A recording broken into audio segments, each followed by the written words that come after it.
begin.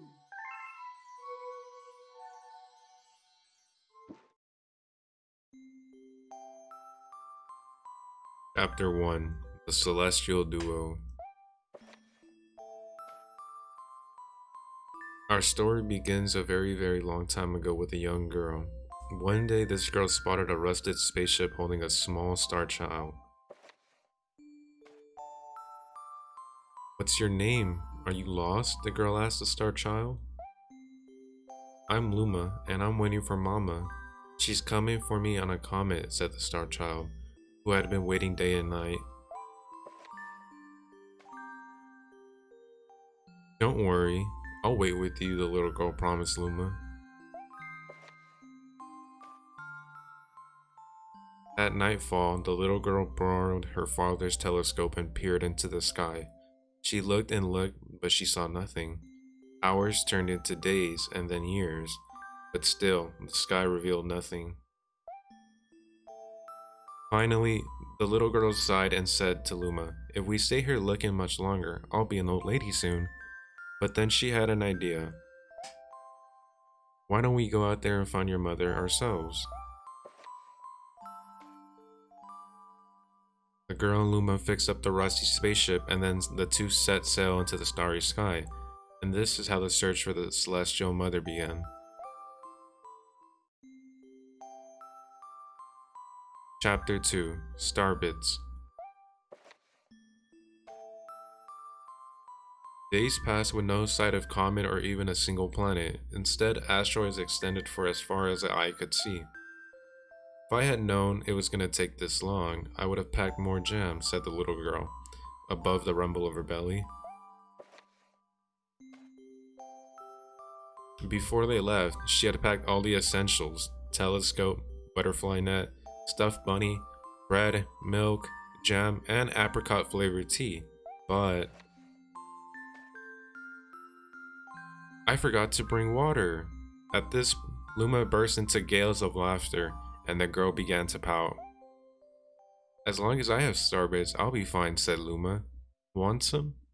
Little girl couldn't stay mad after hearing this. Luma continued to laugh, and the girl couldn't help but join in. "Alright, maybe just a nibble." Leaning far out of the ship, the pair began to collect starbits with the girl's net. They almost fell out a few times, but they kept on collecting. The starbits tasted like honey. Chapter 3: The Comet.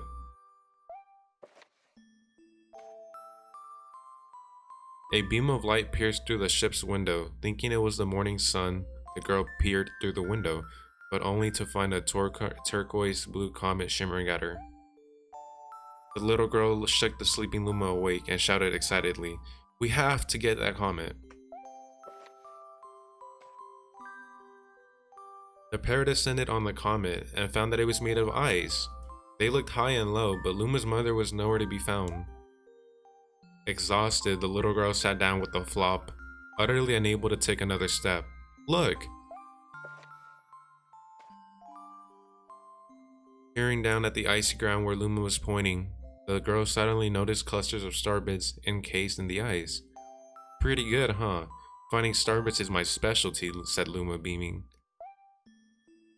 "There's ice here, but it's so warm, I'll bet there's water here too." The two decided to stay on the comet for a while. Riding the turquoise comet, the pair continued to search for the Luma's mother. Chapter 4: The Dream. One night, the girl dreamed about her own mother. "Where are you going?" she asked. Her mother's retreating back. Without turning, her mother replied, "Don't fret, dearest. I'm not going anywhere. I'll always watch over you like the sun in the day and the moon in the night." A wave of sadness washed over the girl. "What about when it rains and I can't see the sun or moon?" Her mother thought for a moment before responding. I will turn into a star in the clouds and wait for your tears to dry. When she awoke, the girl's face was damp with tears. You have starbits in your eyes, said Luma to the girl. Wiping her face, the girl replied, These are tears, not starbits. I'm crying because I'll never see my mother ever again. At this, Luma began to cry too. Mama, oh mama, when? The pair traveled through the starry skies, and though they encountered many other comets, not one of them helped Luma's mother. Luma was despondent. Now, Luma, the rain clouds won't go away if you keep crying, the girl said, giving Luma a squeeze. I'll give you a present if they stop. The girl closed her eyes and said gently, I'll take care of you. With these words, she felt a small spark in her heart. Chapter 5. Home. The kitchen will go here, and the library will go over there, said the girl busily to herself. We'll put the gate here. Ever since the girl took Luma under her care, she had been bustling about a feverish pace. It's a lot of work, but it's worth to make a happy home. It turned out that starbits weren't the only thing buried in the ice. There were tools and furniture unlike any they had ever seen, and the girl used them to build a home. Looking at the completed house, Luma remarked, Don't you think it's awfully big for just the two of us? With a library, bedroom, kitchen, fountain, and gate, it was certainly spacious, but still something to be missed. If only my father, brother, and mother were here, said the girl. Indeed, the house was too large for its two residents. That night, clutching her favorite stuffed bunny close to her heart, the girl fell asleep in the starship. Chapter 6. Friends. Then one day, while the girl sat sipping tea, a tiny apricot-colored planet appeared on the horizon. From the planet, another Luma of the same color emerged. Do you two know each other? The girl asked the two Lumas gleefully. Despite the girl's excitement, they seemed uneasy. The two Lumas neither drew closer nor backed away from each other. Instead, they just stared. Then one Luma broke the silence. My mama. At once, the apricot Luma parroted back, My mama, my mama. My mama, my mama. The two Lumas began to dance around the girl frantically, and neither showed any signs of stopping. The girl was so charmed by this adorable scene that she couldn't help but laugh, and that's when something very strange happened. Suddenly, more Lumas began to pop out from the apricot planets. They were different colors, but they all shouted the same thing, My mama, my mama. The sight of all shouting Lumas only made the girl laugh harder. What am I gonna do with all these children? The Luma star started blankly as she doubled over laughing. I guess we'll have to name each and every one of you. Tomorrow, when she had finished naming them all, she would begin moving all the Lumas into the new house. Chapter 7. The Telescope. After seeing their 100th comet, a sudden thought popped into the girl's head. I wonder if my planet is still as blue as it was. That's when she remembered her father's telescope. Peeking into the telescope, a tiny blue dot floated into sight. It was smaller than a starbit. How strange, it's so far away, but it feels so close. She twisted the knob of the telescope, and the blue dot grew until she could make out a grassy hill dotted with flowers. It seemed to be very familiar to her. Zooming in even closer, a terrace on the hill came into view. I used to go stargazing there when I lived on my home planet. She remembered rubbing the sleep out of her eyes, and she followed her father up the hill to look at the stars. She remembered how she and her brother would sled down that hill. She remembered having picnics with her mother on that hill on a bright and windy day. And I want to go home. I want to go home right now. The girl burst into tears and the Loomis didn't know what to do. I want to go home. I want to go back to my house by the hill. I want to see my mother. The girl was shouting now, her face wet with tears. But I know she's not there. I know all along that she wasn't out there in the sky because